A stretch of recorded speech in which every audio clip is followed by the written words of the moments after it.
Vijayawada కనకదుర్గమ్మను CM Chandrababu దర్శించుకున్నారు. కొత్త సంవత్సరం సందర్భంగా అమ్మవారి ఆలయంలో సీఎం ప్రత్యేక పూజలు నిర్వహించారు.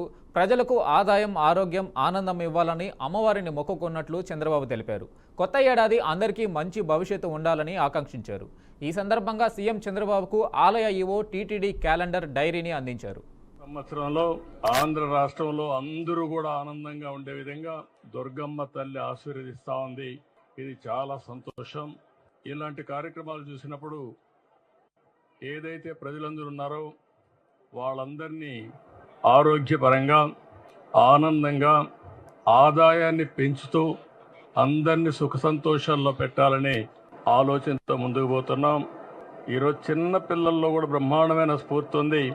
వారందరినీ చూసిన తర్వాత నాకు నమ్మకం వచ్చింది, ఈ సంవత్సరం ఈ రాష్ట్రానికి అన్ని విధాల శుభం జరుగుతుందని, అందరి భవిష్యత్తు బంగారు భవిష్యత్తు కావాలని మరొక్కసారి మనస్ఫూర్తిగా ఆకాంక్షిస్తూ దుర్గమ్మ తల్లిని ప్రార్థించాను.